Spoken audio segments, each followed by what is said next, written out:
Many of us are stuck inside of our houses right now. Tonight, we will be starting things off with a story detailing a woman's experience with delivering food during the pandemic. But, of course, as we always do, there will be more stories in this video. We have a story involving the elevator game, a couple of cryptid stories, and a creepy tale involving the sewer system in a small town. A huge thank you to all of tonight's writers. Remember to send in your story if you'd like to have it featured. You can either submit it at my subreddit, r/slumberreads, or my email you can find in the description. Be sure to drop a like if you enjoy. Subscribing if you're new is also very much appreciated. Enjoy the video, and as always, I hope you all have a great night.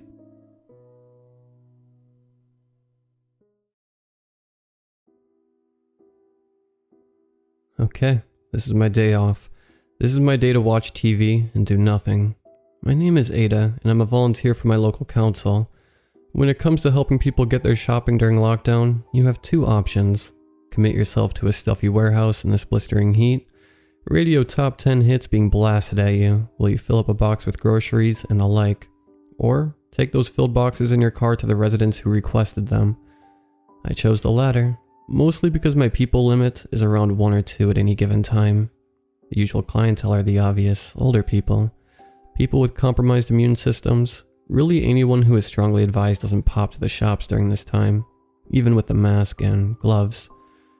For every order, I get a sheet, a neat little summary of the recipient, their name, contact details, address, the reason they required the delivery, all useful information to have at my disposal.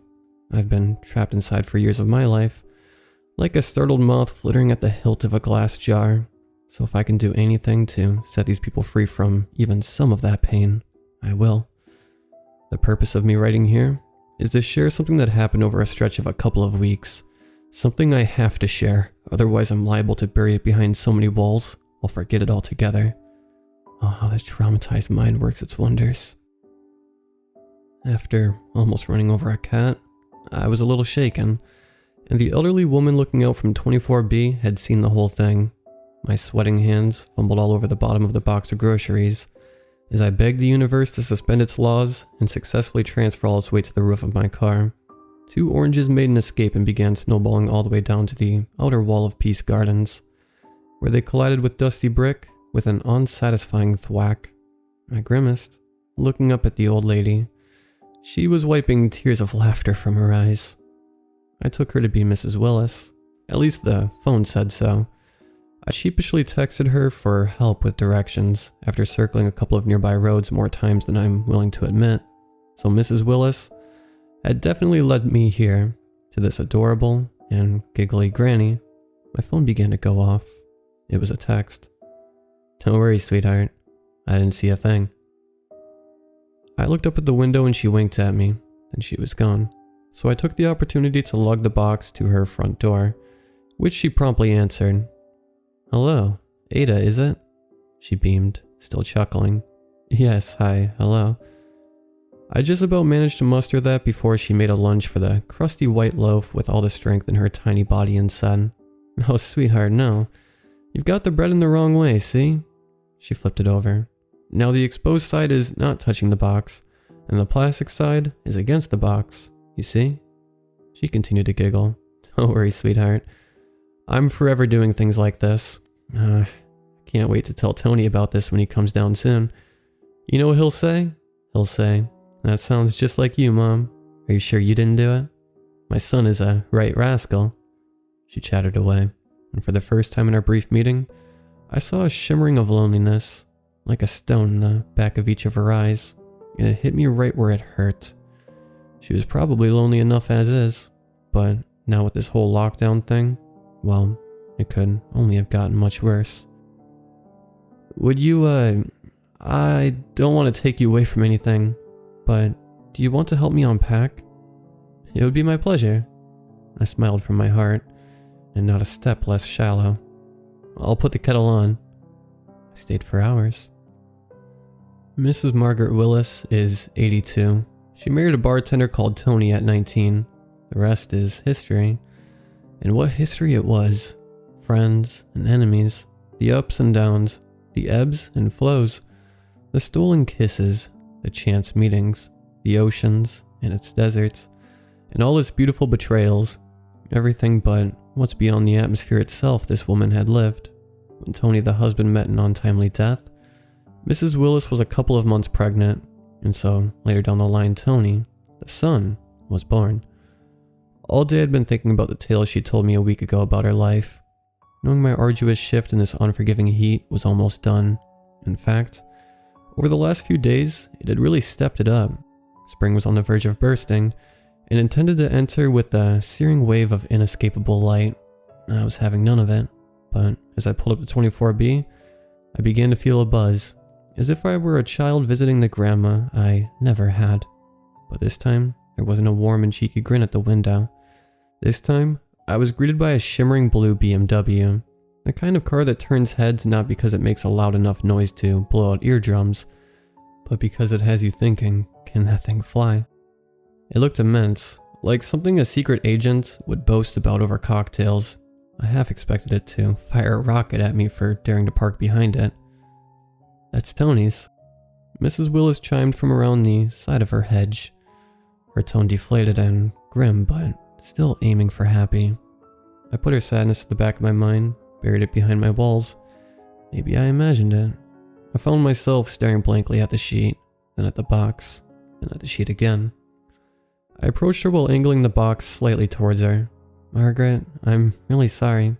I think they've given you the wrong box. Let me just go back and..." But she cuts me off. "Oh, no, sweetheart." She didn't look directly at me, fixated at the ground to my left. "That's mine." The contrast was undeniable.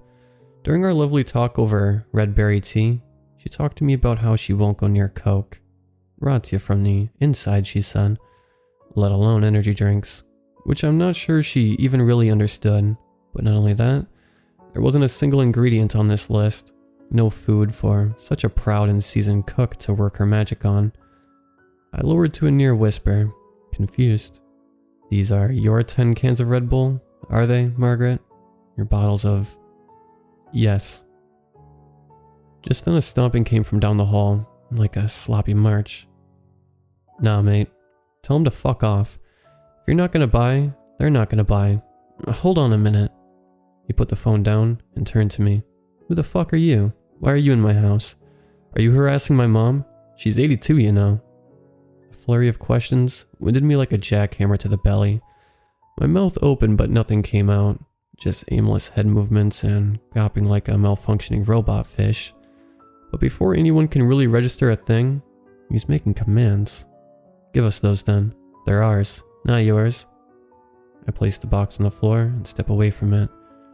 He's there in a flash, his slim-fitting suit caked in sweat and drenched in fragrance that left my nose feeling violated, like it had been drowned in bleach.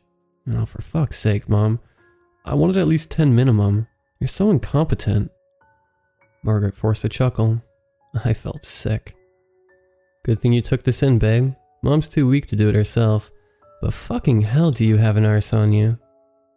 He snorted a couple of laughs that had him wheezing, his face reddening, blood boiling, full of slick and vicious hatred, glaring my body up and down. Excuse me?" I found myself snapping at him, my mind finally kicking into gear, the shock abandoning me to be replaced by adrenaline, leaving me sharper, readier. I'd been here before. I never wanted to go here again, but here we are. Push had come to shove. Another man in my face wanting to hurt those around him. "You stupid fucking..." He clenched his fist and brought it to the air and left the room. Silence. "He's not usually like this, sweetie. It's just, work. And having to come here to help me and, well, gosh, he's changed. Even since yesterday." "What if you caught him on a bad day? And I mean, a really bad day?" Derek angled, making sure to scoop me up in his arms to drive his points home in the comfiest way he knew how. "Derek, I know what I saw. I know something just isn't right there. That wasn't an argument. Well, it was, but it was worse. He looked like he was going to hit me. He was out of control." Derek stared at the ceiling in thoughtful silence. "He didn't actually do it though, did he?" I rolled around to lay on my stomach. You weren't there. You have no idea what he's like. Trust me on this. I'll take your word for it. You said it yourself, though. Mrs. Willis said it was work stress. And with that car, I mean, the guy probably does some high-stakes stuff, right? He tightened his grip even further. He just didn't want me to leave the bed, and I knew it. I was about to give in, kiss him or something. Just relax properly for the first time since that event. Maybe even float off into a sound recuperative sleep. Just bury the whole thing behind my walls. Maybe this will be the event that finally gets me into at least trying therapy. This could be a real turning point. Then I got a text from Margaret, which read, "Hello, sweetheart. I know it's late, but I could really use a delivery right now from my friend Ada." I jolted up so fast I almost put my back out. "What?" Derek sputtered. I threw my phone at his chest and flailed about my room like a deer on ice, yanking any old item of clothing from anywhere I could find it. Yesterday's leggings, oversized jumper from a wash basket, slip-ons. "Holy fuck," Derek breathed. I took it he'd read the text, as the next thing he did was fling himself out of bed much in the same way I did, reaching for his gown. "You direct, I'll drive," he shouted, halfway out the door. I followed immediately. When we got there, 24B was swallowed in the black nothingness of night. Not a single light on. No faces at any windows. All curtains closed. Derek strode up to the front door and slammed his fist against it again and again and again. "Hello? Margaret!" Unfortunately, the only lights that went on were down the road. A cat left the scene. Too much noise. A couple came out in face masks, staring us down. We tried all night, but nothing. Days later, I got 2 texts from Margaret's number, which read, "Alright, we could do with some more Red Bull and a couple of proper good bin bags." 9:32. "Sweetheart?" At 9:33. I couldn't go back. So why am I telling this story now? Well, I was watching the TV, just like I intended for today, and an elderly woman's body found buried behind the outer wall of Peace Gardens. Margaret Willis was found dead and wrapped in bin bags. The man responsible is Philip Hammond, who took the identity of Mrs. Willis's son Tony days before the murder. Police are also looking for Derek Hammond, nephew of Philip Hammond. Derek obtained personal information about Margaret Willis and aided his uncle heavily, or so we believe. If you have any information on these whereabouts, please call our station, or 999. Transported back to that night. You direct, I'll drive. Derek never intended to get there in time. He's in the shower now. I'm going to try to leave before he gets out.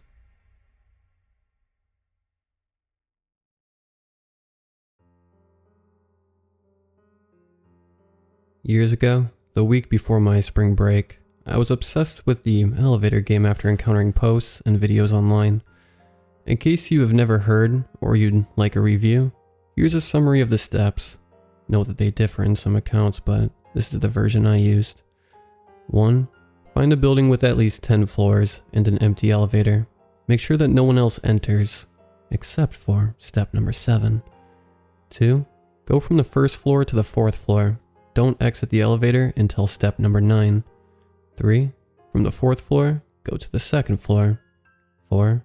From the 2nd floor, go to the 6th floor. 5. Return to the 2nd floor. 6. Then, go to the 10th floor. On the 10th floor, press the button for the 5th floor. 7. On the 5th floor, a woman might enter the elevator. Don't look at her. Don't speak to her. Don't make a sound. She might be beautiful. She might appear as someone you know, and she might try to get you to talk to her. But do not react. 8. Press the button for the 1st floor. 9. If the elevator goes to the 1st floor, leave the elevator and don't look back or speak to the woman. 10. If the elevator ascends to the 10th floor, you can choose to get off or to stay. Either way, do not speak to the woman. If you stay in the elevator, press the button for the 1st floor. Leave the elevator as soon as you get there. 11. If you exit on the 10th floor and you have made it to the other world, there won't be any other people. To return, get in the same elevator and do the steps backwards to reach the first floor of your world. A lot of accounts seemed unbelievable, but yet I earned for the chance to see another reality. I'm from a small town with no buildings large enough for the game, so I decided to play it during spring break. I tried in the hotel at the beginning, but there were always too many people. I had a few embarrassing situations and was sick of trying to start over. I stopped trying. Then, the night before my vacation was to end, I woke up around 3:40 a.m. I was starving, but my friend had finished the snacks. I went to the vending machine on my floor and bought some chips. I didn't see or hear anyone, so I decided to ride the elevator to the first floor. No one entered. I stepped out on the first floor and looked around. I couldn't see anyone around, not even the employees. Finally, it seemed quiet enough, so I began the game. When I returned to the elevator, I traveled to the 4th floor, the 2nd floor, and the 6th floor. I then pressed the button for the 2nd floor. I heard a creak and a groan from the elevator shaft. Luckily, when I arrived on the 2nd floor, there was still no one, so I pressed for the 10th floor. When the door to the 10th floor opened, I felt cold, with goosebumps along my arms. I touched the 5th floor button. When the doors closed, I took my eyes off them. I changed my focus to the buttons, the numbers. The door opened on the 5th floor, and a woman entered. I took a deep breath. She stood close to me, too close. From the side of my eye, though I tried not to focus on it, I could see a white tall skirt brushing against my side. I thought she had to be normal. It couldn't be true. It couldn't be real. She said, "Sorry, I'm scared." Doors stayed open for longer than normal. The woman leaned into my side. Her hair, which weirdly smelled like jasmine, brushed against my face. I could see her a little in the corner of my eye no matter how hard I tried to look in the opposite direction, so I shut my eyes. But as she leaned harder against me, I spoke without thinking. "What the hell?" I said as I edged closer to the wall. I hoped so hard that it wasn't real. She pushed me into the elevator wall. "I can't stop myself," she said. The door closed. I still needed to press the button for the 1st floor. I reached forward with my eyes closed, leaned ahead, and then tried to open my eyes. Just to squint, just to see the numbers, to make sure I could hit the right one. When I opened them, I saw a blur of her grinning face directly in front of mine, and it blocked the sight of the buttons. I screamed, stepped back, lost balance, and hit against the back wall. She stepped out of the way. I finally lunged forward to press the button. The elevator ascended. On the way up, she continued to scoot closer to me. I tried not to look at her, even though I knew it was too late. I had no idea what to do after failing in the middle of the game. The rules never said how to correct the error. On the 10th floor, I stepped out, but even though I was supposed to be the only one, I heard her heels tapping on the floor behind me. As the story said, the 10th floor was darker than in reality, and so quiet, apart from the woman. At the end of the first hall, the door to the last room was open. I peered into the room, and she pushed me. My knees hit the ground first, and I fell on my side. This was when my bag of chips went missing, by the way. Or did I lose them in the elevator? I'm pretty sure I lost them when she pushed me. The woman entered and shut the door. I realized that I could no longer use my legs. I tried to pull myself to the door, but she grabbed one of my arms and dragged me. She dragged me across the room, causing friction burns on my legs and arms. She then pulled me into the hotel bed. "We will play a game," she said. "If you lose, you go. If you win, you stay. And if you win, you get to drink." I agreed. As soon as I agreed, my legs gained strength. I sprinted to the door but failed to get it open. "There are 3 parts," the woman said. "Part 1, you knock on the bathroom door." But that's all she would explain. She wouldn't tell me how I could win or lose. So I knocked on the bathroom door, which was near the front door where I stood. I heard 3 knocks back. I asked the woman who's in the bathroom, but she refused to tell me. Part 2, choose how many knocks. I tried to ask her 5. I wasn't sure if she wanted me to tell her how much the person beyond the door knocked or some other number. She said nothing about the number. Part 2.5. Open the door to begin the end of the game. I opened the door. No one was there. I saw a book on the counter. On the cover, there was a man whose head was covered by a black hood. He held his index fingers before his chest in a cross sign. Then I looked at the woman who was behind me again. I asked her, "Am I winning or losing?" But she wouldn't answer. Part 3, she said. To end the game, you must bleed. If you can break your skin, you win. Of course, I didn't want to win. I looked around the bathroom. There was the counter, the faucet, the mirror, the book, the shower curtains, toilet, and a piece of art. It was the same as the art that hung in my own hotel room, except that the colors were inverted. I opened the drawers. There was nothing in the top one. In the bottom one, there were 2 labeled bottles of pills. There was cursive writing on the labels. I can't remember the exact names. The right bottle was labeled with a word that started with phenol, and the left was something like omantamine. I didn't bother to grab them. I realized how I could end the game without breaking the skin. Internal bleeding. It didn't need to be anything serious. I figured a bruise could do the trick. So, I took my forearm and bashed it against the top, smooth part of the faucet as hard as I could. The woman laughed at me. I checked my arms afterwards and washed for bruises. There was nothing.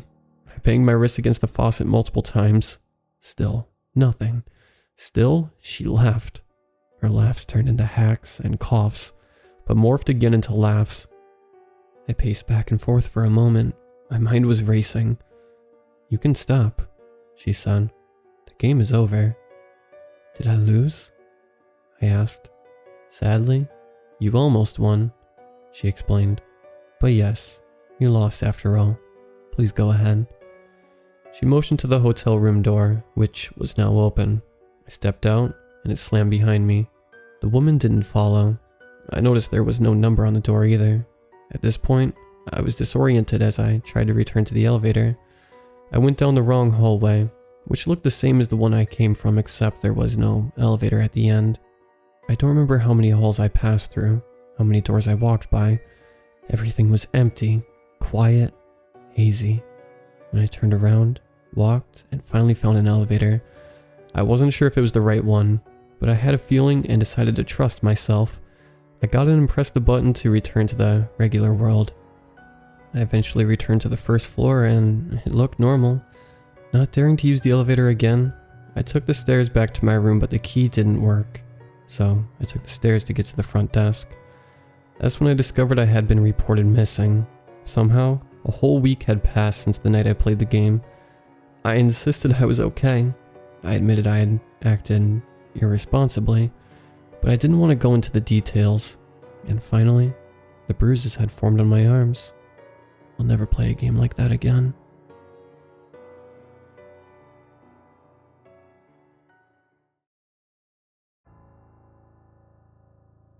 When I was about 13 or 14, I went back to visit the remainder of my family in Ukraine.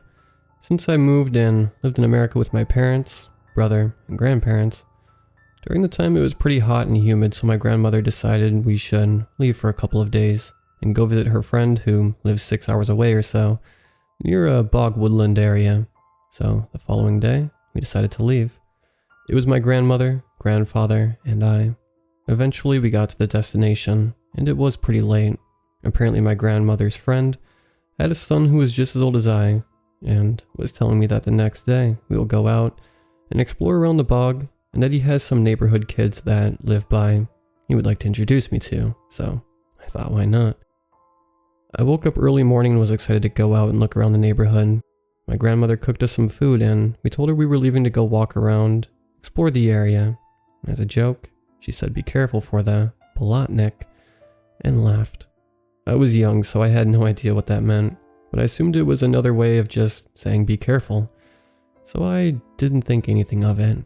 So the other kid and I went to meet up with the rest of the kids, in total 4 of us, and decided to walk along the old wooden pier that went into these woods where the ground was soft, and every step felt like you were sinking, but the moss nearby, and the sun shining down, made everything look like a beautifully preserved jade road.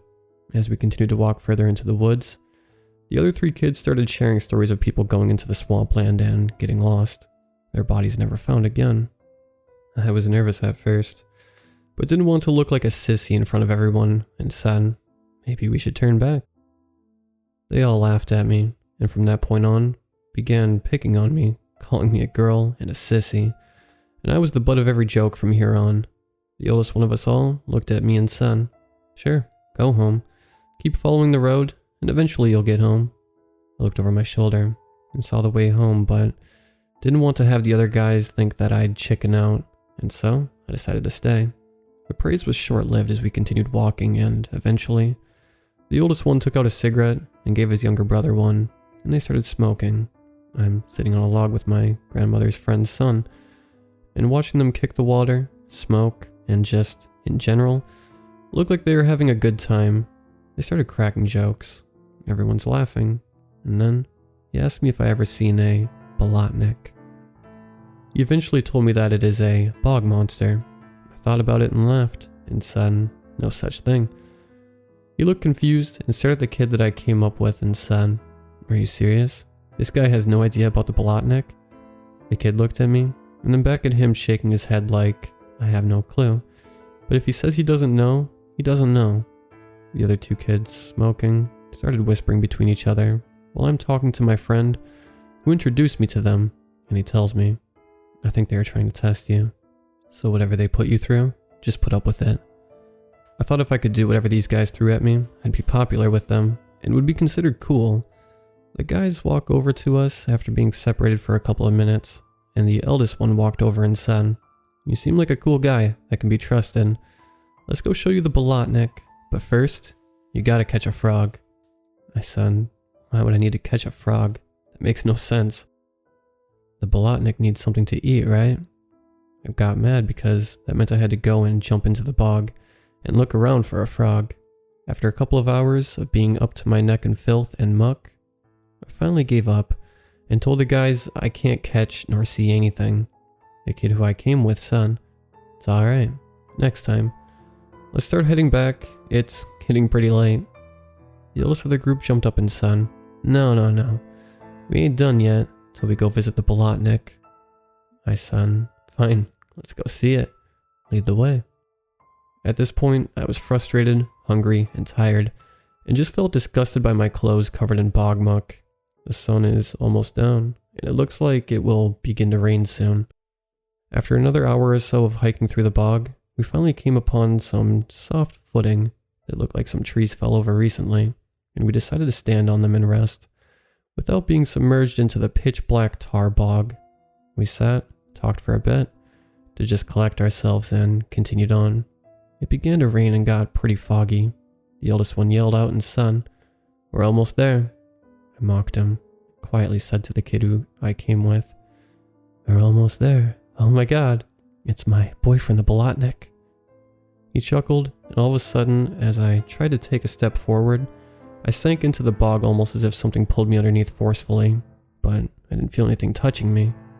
I tried coming up for air and began to panic, letting my air go, and all of a sudden the kid I came with grabbed my arm and pulled me up and said, you okay? You lost your footing and looked like you couldn't come back up. I just took a deep breath and took it like I messed up my footing and stepped onto a hole or something. 20 minutes later, we got into this huge wooded area, and it looked strange, almost as if we are looking down probably about a 20-foot drop. And it looks like a bogged area of hundreds of flowers sitting on top of the bog. It looks almost like the area is secluded, and Mother Nature took these flowers and placed them beautifully in an area that has never been touched by humans or animals. I looked at the guys and said, holy shit, this was worth the travel. It looks almost like it snowed in this particular area and never left. The guys looked at me and jumped in, disturbing the water and separating the flowers that looked like they were linked together. I looked down at them and shook my head. As soon as they started splashing the water and yelling out for me to jump, it began to rain and it got very dark. I hesitated and looked over into the woods beyond them and saw something moving in the distance and assumed it was an animal moving and left it at that. The eldest yelled, the fastest way to get home is if you come down here. There's a shortcut nearby. I said, why not? Jumped in. We walked to a shallow area up to our knees and all of a sudden I see something shining inside the decaying log next to us, and I pick up the shiny object and noticed it was a coin. The kid stared at me and told me to put it back because whatever is in the bog belongs to the Bolotnik. I laughed and said, "You and your Bolotnik can go fuck yourselves." They started to laugh, and we kept walking. As we started getting closer to home, we can see in the distance a flicker of light coming from one of the houses nearby. As we were making our way, the rain started to pour harder and harder, so we started to run towards the light, and all of a sudden, the light turns off, and I can't see it anymore. I stopped running and looked behind me to see that the other 3 kids that I came with are running towards me in the distance, and screaming and yelling something I couldn't make out. I stand and wait for them to get closer, only hearing the sound of my breath and the feeling of my legs burning from running. The eldest one ran up to me and said, "Are you okay? Did you not see that?" I looked at him trying to catch my breath like, what was I supposed to see? He said, "The Bolotnik was chasing you." I took a deep breath and got mad at him because I thought apparently this creature only makes itself known to others except me. I said, "It's getting late. People are turning off the lights. We aren't far from home. Let's hurry." He looked at me and turned pale and said, "Run," and grabbed my arm. I started running towards the other 2 kids that were running towards us, and noticed that they turned around and started running in the opposite direction. I looked over my shoulder and saw this massive figure in the ground with yellow piercing eyes and red corneas similar to a snake's eye chasing towards us. We kept running till I looked over my shoulder again and it was gone. I couldn't run anymore and was too exhausted. We sat near this layer of rocks and talked about what we saw. They said that when I was running towards the houses, the creature appeared out of the woods to my left and started running towards me, almost trying to cut me off. I said, "The light to the village cut off so I couldn't see where to go, so I waited for you guys." The kid that I came with originally took a deep breath and said, "The light was still there. The only thing that was trying to cut you off at that point was running towards you from the village path, so you couldn't see the light beyond it since it was blocking the light." I instantly felt a cold shiver come down and goosebumps. I began to cry because I couldn't understand or fathom why this is happening. I just wanted to go home.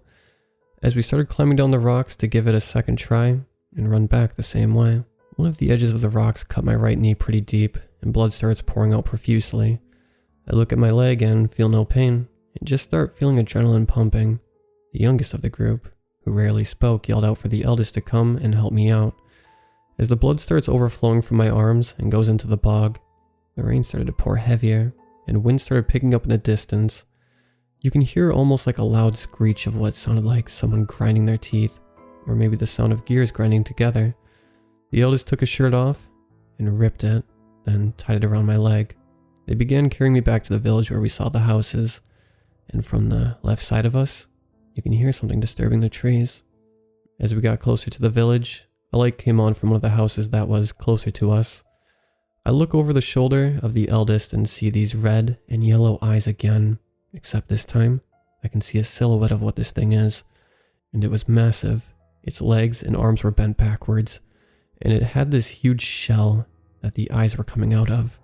Suddenly, the light flickered and went off, but in that quick glimpse, I saw with my own eyes what this creature looked like. It had scales, and was almost in a dog-like form with muck oozing off of its body. The kid who brought me into this adventure yelled out, "Throw the coin you found back into the bog." So I did. All of a sudden, the creature stopped and let out a bellow as it was just staring at us. We ran into the village, came home, and my grandmother disinfected my wound and stitched me up. I told her about our experience with the Bolotnik, and she just laughed and said I was being silly. The next day, I stayed at home the entire day. Later on, one of the next door neighbors came by and said, "Holy shit, the pier to the woods was destroyed, and it looked like the trees were ripped out of the ground and placed a barricade to prevent people from going back into the bog." My grandmother replied back, "Well, it was pretty stormy yesterday, and the ground nearby is soft, so I'm sure the storm just knocked the trees over." The woman told my grandma to take a look at what happened, and I decided to go with her. We could see that the pier we crossed into the woods originally was in small splinters floating around, and in the distance, you can see that the trees looked like they were piled on top of each other, almost built like a dam to prevent us from going back in there. We left back home the next day. My grandmother and grandfather refused to speak of what occurred that day.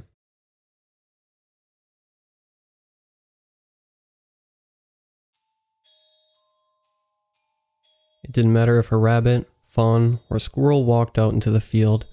I was going to shoot it, and George was going to shine the light. Well, that was the plan anyway. Right up until, well, that thing which took George away.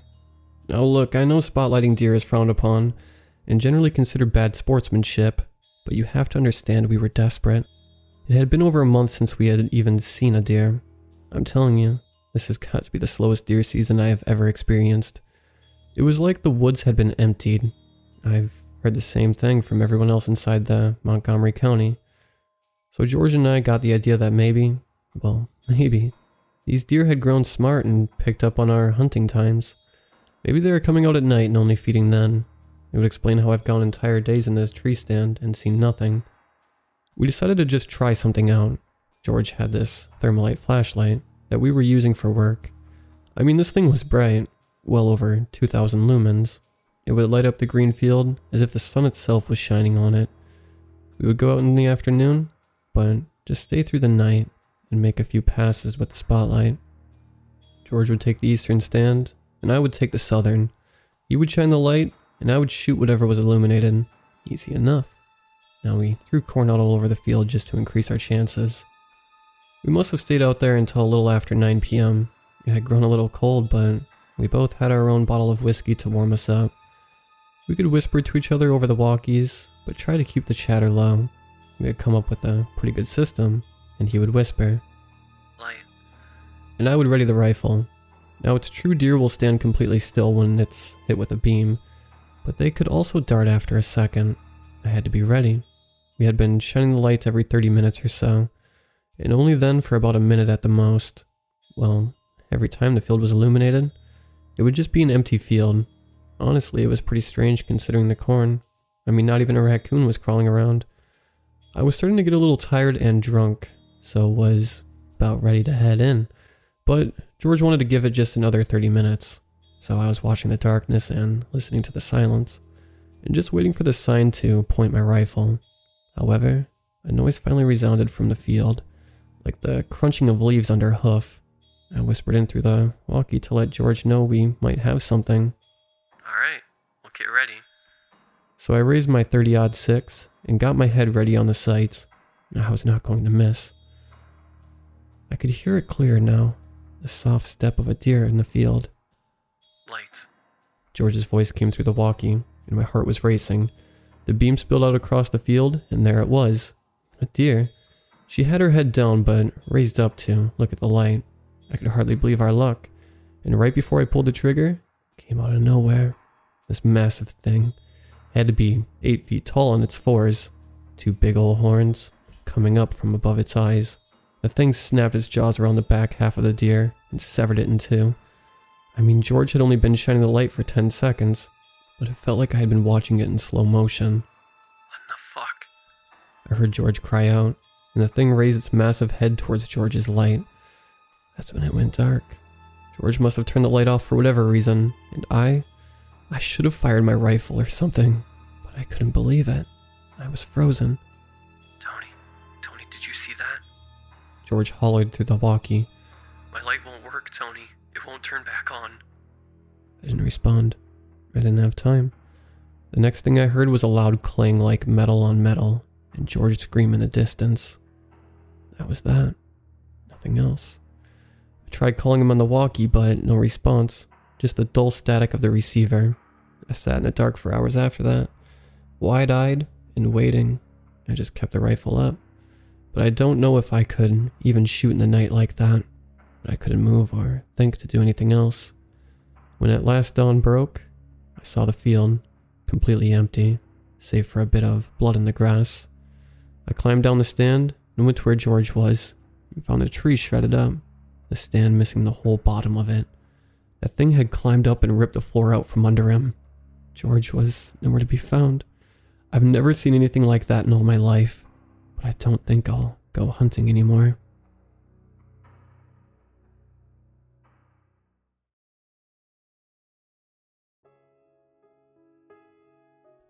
Jesus, it reeks down here, Adam noted.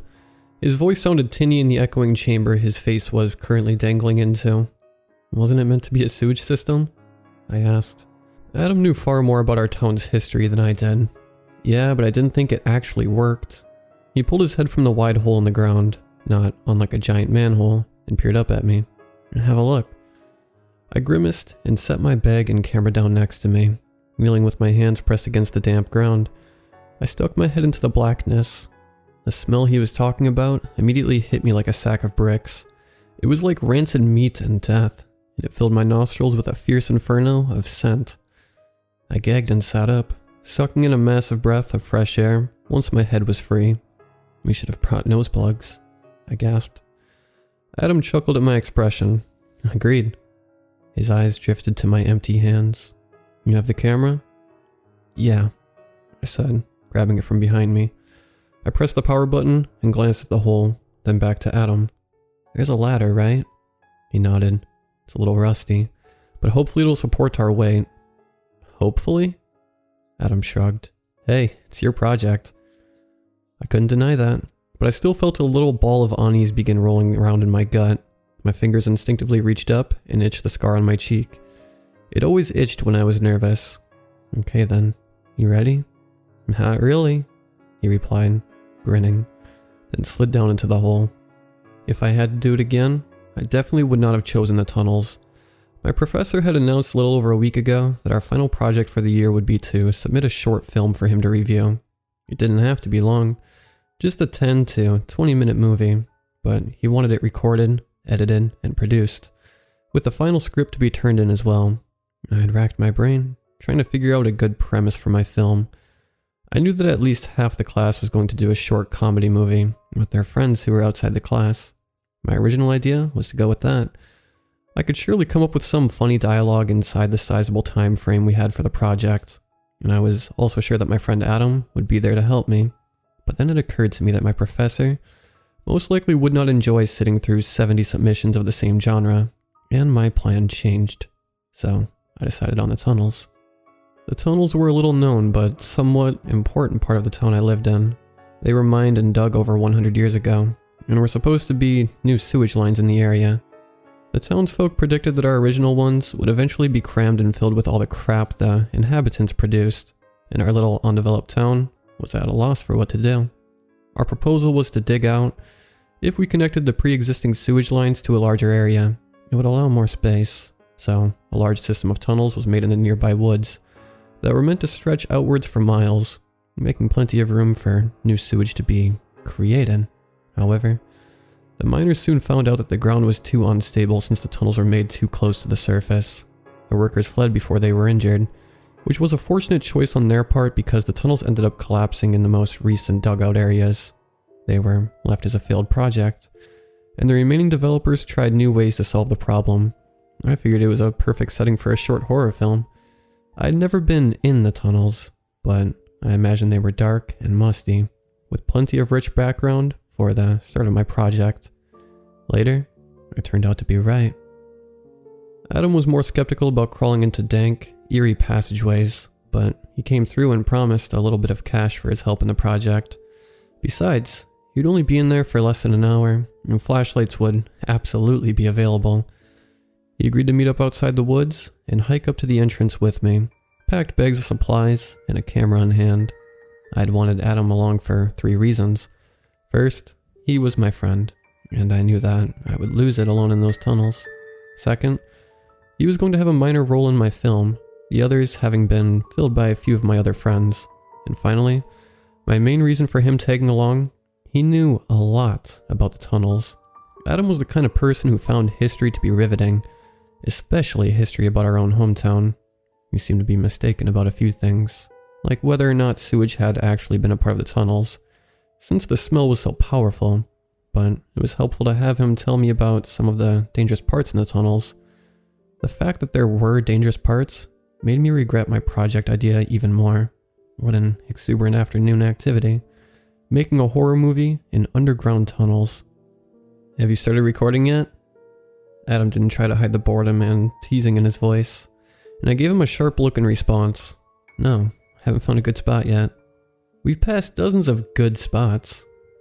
He waved his arms around. I mean, you have that dingy passageway, and oh look, another dingy passageway. He pointed to the wall behind us. Come on, man. You know what's been down here, he said when I elbowed him into the wall. Adam rubbed a sickening black smudge from his left sleeve. Plus, it smells. He had a point. The tunnels so far had not been what I expected. They were a little darker than desired to film in, and they seemed to be made of hundreds of non-ending paths. Adam and I had to leave our own trail of breadcrumbs, little yellow glow sticks, to keep track of where the entrance was. Even then, I was still concerned that they may lose their shine and we'd be lost underground. Okay, fine. Just let me... My eyes drifted to our right. Along the passageway, a few stray papers, probably worn out newspapers, were strewn across the ground. Several stuck to the sides of the tunnel by the disgusting water we were trying to avoid. It wasn't much, but it was sadly more than I had come across in the past 15 minutes. Plus, the newspapers seemed to be old, which may give it more of a deserted effect. Oh, wow, papers! How terrifying. Adam commented as I held up my camera. I turned my head to shoot him a look. Can you try to stay silent for like 10 seconds? I'll try, he said dryly. I panned the camera from one end to the other, capturing the old papers and zooming in a little on the dates. 1898, 1900, 1914, all the way to 1927.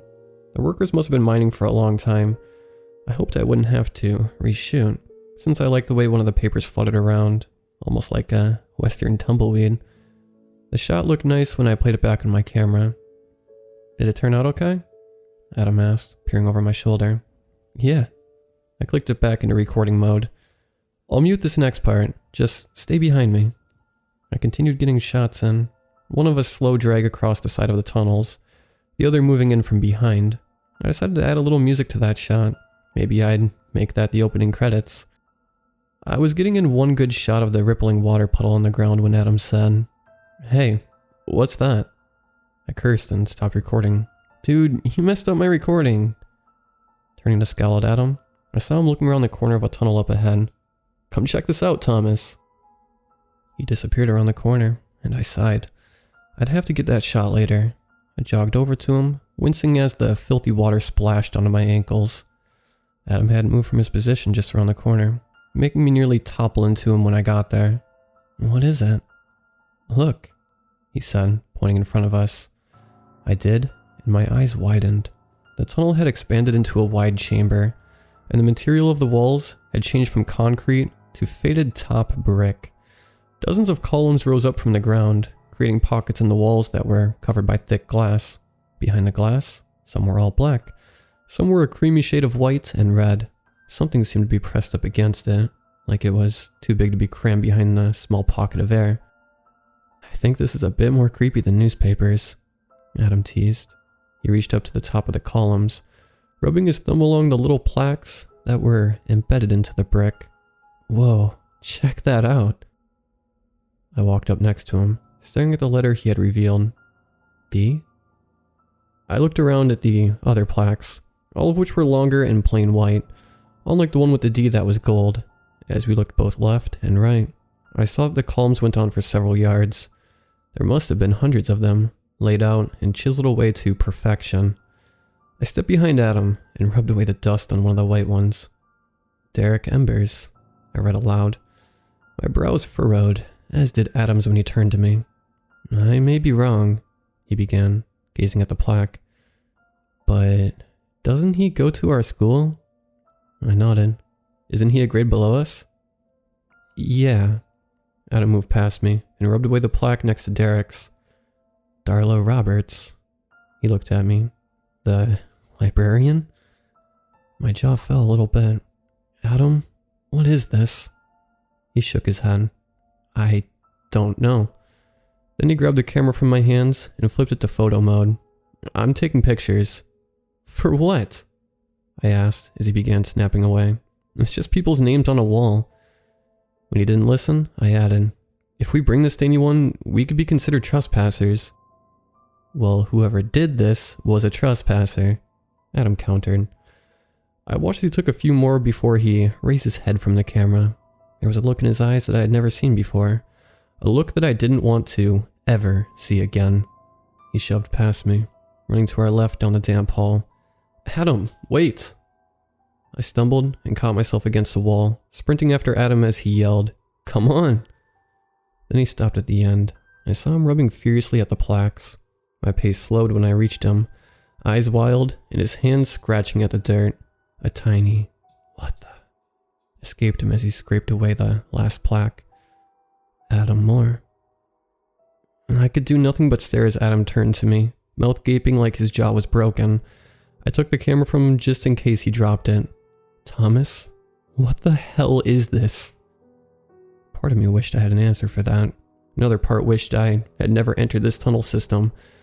Adam looked the column up and down, then said, "Do you have something hard, like a hammer or anything?" Without having to ask, I handed him my tripod, and clutched it in his hands and took in a shaky breath, then began to smash it against the glass. I covered my face as glass shards went flying. Adam continued with the same vigor until every piece of glass was gone, and a black garbage bag was slumped against the column. It looked about ready to fall off the edge, with droopy sides leaning on the brick. But that wasn't the strange part. Both of us instantly let out cries and yanked our collars over our noses when the final glass piece broke. The smell was so much worse than the rest of the tunnel, and I felt bile rise up, clawing at my throat. My stomach churned, and Adam was clearly gagging a little bit. "Got a knife?" His voice was muffled and strained out through his shirt. Yeah. I slung my bag around one shoulder and dug it out of a pocket, setting my camera in the main compartment. "Here." Adam took it from me, flicking the blade out and pressing it against the bag. "Stand back, just in case something comes out." Then he yanked the knife across the bag. A screeching sound came from the plastic as it tore, followed by wet sloshing as liquid poured from the bag. It hit Adam's feet, splattering all over his jeans, and he screamed. I caught him as he tripped over his own feet, scrambling away from the stuff that was now dumping out from the bag. They were entrails. Slimy, crimson snakes of intestines that slithered out from the gash in the plastic. Blood began pooling at the ground, sliding around in thick slivers that inched closer to us.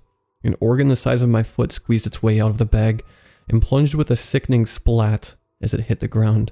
I saw a wrist peeking out of the bag, bearing the same watch that Adam was wearing. "Run!" Adam yelled. He started running back the way we came, pushing past me and tripping over my feet. I wasn't far behind. When we reached the original entryway at the D section, we both stopped to look back. The faint outline of red and black was still visible, but far off into the distance. It was silly to think the entrails were somehow going to come alive and attack us, but then again, it was silly to think there were trash bags full of them in the first place. "Thomas?" Adam's shaky voice dragged me from my thoughts. He stared up at me, and I stared back. There was no need to ask the question I was already thinking. What just happened? Neither of us had an answer to that question, and it may have been the most important one. I took one more glance at the bag.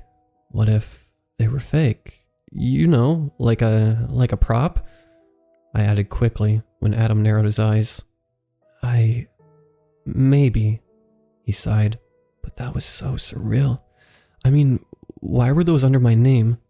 When I didn't answer, his voice got louder. "Thomas, why are my body parts in a trash bag underground?"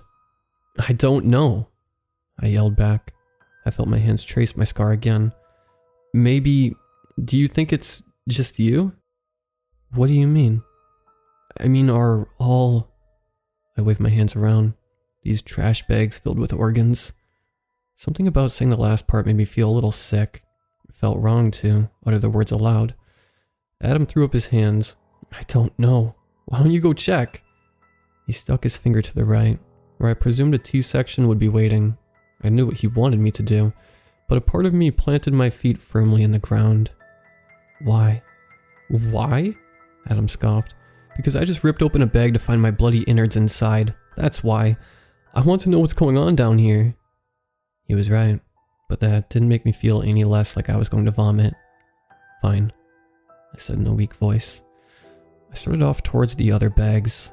Adam trailed behind me until we both reached the gold plaque that read, T. We began scratching away at the dirt, and grime coated each cover. I mentally read off every name that was uncovered that wasn't mine. Trevor Sonoda, Trisha Williams, Terry Jacobson. All of these people I knew. Every one of them I had met at one point in my life. After all, there are only so many people you can possibly talk to in a town as small as ours. It made me wonder if it was only the people that lived here. Then again, I should have been thinking about the bigger picture. Who did this? Why did they do this? Are these disgusting entrails real? How can they be here when the people they're supposed to be from are walking around above ground, organs fully intact? Found it. The ball of unease that I felt earlier returned at that moment. Now I would be feeling what Adam felt. Now I would have to possibly look at my dead self in the eyes, and I couldn't even produce an answer as to how that was possible. I turned to him, staring at the glass box in disbelief when I saw my name imprinted above it. Thomas Young. Adam handed me the knife that I was surprised he hadn't dropped by now, and stood behind me. After smashing the glass and nearly slicing my hand open, I held the knife with the blade out, poised and ready to rip open the white bag that was slumped over the bricks. My knees just about buckled when I realized why the white trash bags were also stained with pink. I could only hold my breath as I slammed the knife down into the bag. I saw eyes, lifeless, dull eyes, that were glossed over with the milky sheen of death, but they were green and large and undeniably mine. It was my head, severed cleanly at the neck like it had been chopped with the burning axe. The eyes were fixed on mine, almost as if it knew I was going to find it, and it was preparing for the day I did. Then I fell to the floor, and I felt Adam try and pull me away. Thomas, come on. Go, Thomas. Run. He grabbed me by the shoulders and yanked me away, dragging me from my fixated trance of staring at every detail on its, well, my face. What? I asked wearily. Just run, Adam screamed. So I did, backpack swinging violently on my shoulders, legs weak and my brain dazed. I followed Adam as he scrambled to find the glow sticks we had laid out earlier. I slammed into his back when he abruptly stopped at the ladder. Come on. He yanked my arms up, and the blinding light above me had never been so relieving. The air was fresh and clean, not a trace of the stench still left behind. I wanted to spend so much time absorbing it all, but thankfully Adam was there to drag me along up the grassy hill, free from the hole and the trees. We both fell to the ground, panting. My eyes dropped, but I saw that Adam was fidgeting, his gaze never leaving the hole. After several long minutes of silence, he sat up and grabbed my bag from my shoulders. Was that your face in the bag? He asked quietly. I nodded wordlessly. Just like I saw my hand in there. That was my watch. It had an inscription on it. There's no way an identical one could have ended up down there. Adam, I said, turning my attention to him. My mouth had difficulty forming the question. What did? What happened? He just shook his head. I don't want to know. Well, I do, I argued. There are hundreds of bags down there filled with the body parts of people that I know are still alive. The body parts of us. I know that, Thomas. He snapped. And I swear I feel like I'm dreaming right now. But I know that's not... He trailed off. I didn't want to know what's down there because I'm scared of what it might be. I had nothing to say to that because Adam and I felt the same way.